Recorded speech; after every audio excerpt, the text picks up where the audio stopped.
Hello friends, welcome to sports allrounder YouTube channel. Kabaddi the PKL 12 Haryana Steelers தான் மன்பிரீத் சிங் தான் ஓ துசி தேய்த்தா அதான் right தெரிஞ்சிருக்குமா யாரை பற்றி பேச போகிறேன்னு? மன்பிரீத் சிங்.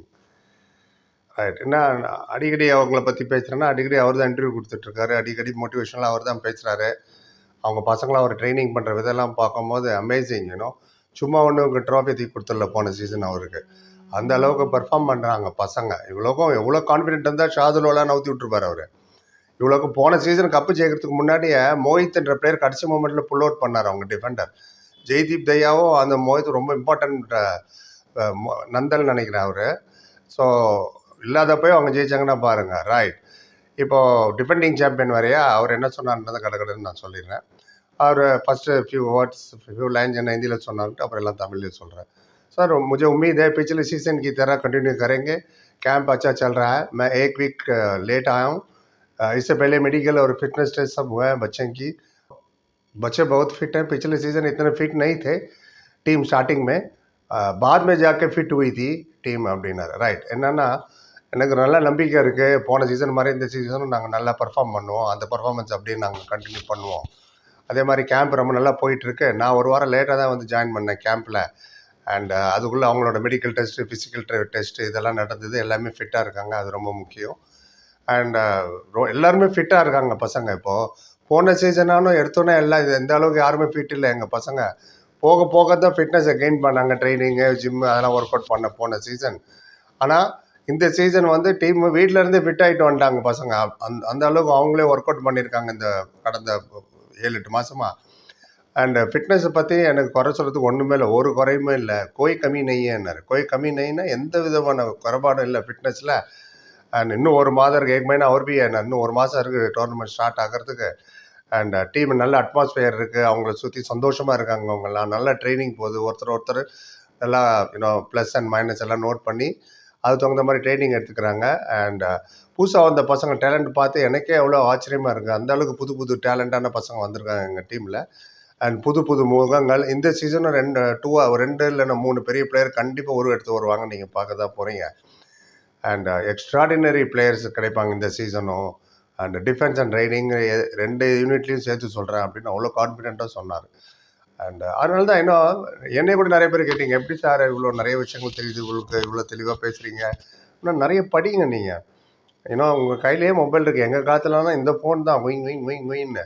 அது இல்லாமல் எக்ஸ்பீரியன்ஸு அண்ட் நீங்களாம் யங்ஸ்டர்ஸ், ஜென்செட் இந்த ஜெனரேஷன். அண்ட் படிப்பு முக்கியம், அதே சமயத்தில் ஸ்போர்ட்ஸ் முக்கியம், டிசிப்ளின் முக்கியம். Sports teachers you discipline. சும்மா கேட்ட வார்த்தையில் வந்து கமெண்ட் போடுறதுனால ஒருத்தர் யாருமே வீரன் ஆகிட முடியாது. நம்ம சேனலில் அப்படி தான் போட்டால் ஒரு பெரிய வீரன் நினைக்கிறது, ஏதோ ஒரு இமெயில் ஐடியில் ஒழிஞ்சிக்கிட்டு தப்பாக போடுறதெல்லாம். ஸோ டிசிப்ளின், ஸ்போர்ட்ஸை கபடி ரசிச்சா மட்டும் பார்த்தாது, அதுலேருந்து என்ன கற்றுக்குறோம் நம்ம, வாட் யூ லேர்ன். என்னோடய சின்ன வயசுலாம் ஞாபகம், எனக்கு 10-12 வயசு இருக்கவங்கலாம் அங்கே வறுமையில் இருந்தப்பெல்லாம் எங்கள் அம்மா என்னை பக்கத்தில் இருக்கிற மண்டத்துக்கு அனுப்புவாங்க. ராயப்பேட்டாவில் பேட்டிகள் இருந்தோம். மண்டத்தில் எதுக்கு அனுப்புவாங்கன்னா, போய் இந்து பேப்பர் தினத்தந்தி படிச்சுட்டு வா அப்படின்ட்டு. படி வாசிக்கிற பழக்கம் இருக்கணும். நிறைய விஷயங்கள் அப்போ தான் உங்களுக்கு தெரிய ஆரம்பிக்கும். எல்லாத்தையுமே ஸ்போர்ட்டிங்காக எடுத்துக்க ஆரம்பிப்பீங்க. அப்போ போய் நான் டெய்லி காத்தால ஃபஸ்ட்டு வேலை மன்றத்தில் போயிட்டு Dinathanthi paper, Dinamani paper, Hindu paper ஃபுல்லாக படிச்சுட்டு வந்து அம்மாட்ட சொல்லணும். ஹெட்லைன் என்னென்ன நடந்தது சொல்லணும். டிவி கூட கிடையாது அப்போலாம். ஸோ அந்த காலத்தை சொல்கிறேன் நான், 1975-77 நான் 7-8 வயசு இருக்கும்போது. ஸோ நீங்களும் நிறைய படிங்க. அண்ட் கிளாஸுக்கு போகும்போது ஸ்கூலோ காலேஜோ டீச்சர்ஸ் என்ன சொல்கிறாங்க, பெரியவங்க என்ன சொல்கிறாங்க எல்லாம் காது கொடுத்துக்கலாம். நமக்கு தான் எல்லாம் தெரியும், நான் எவ்வளோ பெரிய அப்பாட்டா கருத்தரணும், வாழ்க்கையில் ஃபெயிலியர் தான் ஆவாங்க. யாருக்கும் எல்லாமே தெரியவே தெரியாது. பீப்புள் ஆர் லேர்னிங், இன்னும் கற்றுக்குறோம் நம்ம. அது மாதிரி தான் நிறைய ரீடிங் ரொம்ப இம்பார்ட்டன்ட். நியூஸ் பாருங்கள் டெய்லி, நாலேஜ் வளர்த்துங்க. வெறும் சினிமா மட்டும், வெறும் ஸ்போர்ட்ஸ் மட்டுமே பத்தாது. நான் சொன்னேன், சினிமா, ஸ்போர்ட்ஸு, காலேஜு, எஜுகேஷன் எல்லாமே முக்கியம் லைஃப்பில். பேரலாக போனால் தான் சக்சீட் ஆக முடியும் லைஃப்பில். அது ரொம்ப முக்கியம். ஸோ அதே தான் மன்பிரீத் சிங்கும் அவங்க பசங்களுக்கு சொல்லிக் கொடுக்குறது. அவருக்கு வந்து அவர் பாருங்கள், பசங்க நல்லா பர்ஃபார்ம் பண்ணணும், அவரே கார்டு வாங்கிட்டு போன சீசன் பெனால்ட்டி வந்தது அவருக்கு, அம்பையர் கொடுத்தாரு ரெஃப்ரி, வெள்ளோக்கருக்கு கொஞ்ச நேரம்னு. ஸோ அது மாதிரி மோட்டிவேஷன்னாலும் அவர் ஸ்பீச் கொடுக்குறாரு அவங்க எல்லாருக்கும். இப்படி பண்ணு அப்படி பண்ணு பச்சேன்னு திட்ட வேண்டிய இடத்துல திட்டுறது அதெல்லாம். ஸோ அதெல்லாம் நம்மளோட வளர்ச்சிக்காக திட்டுறாங்க பெரியவங்கன்னு நீங்கள் எடுத்துக்கணும். நிறைய பேர் கேட்டாங்க, எதாவது பேசுங்க சார், ஒவ்வொரு வீடியோவில் ஒவ்வொரு விஷயம் ஏதாவது சொல்லுங்கள் சார், நாங்கள் கற்றுக்கணும்னு சில ஆர்வத்தோடு கேட்குற அந்த பசங்களுக்காக தான். நிறைய பேர் நான் தான் என்சைக்ளோபீடியா உலகத்தில் இருந்தால் தெரியுறவங்களாம் இதை கேட்கணுன்னு அவசியம் இல்லை. அந்த சில பேருக்காக தான் இந்த சில விஷயங்கள் சொன்னேன். லைஃப்பில் எப்படி நாங்களாம் மேலே வந்தோன்னு.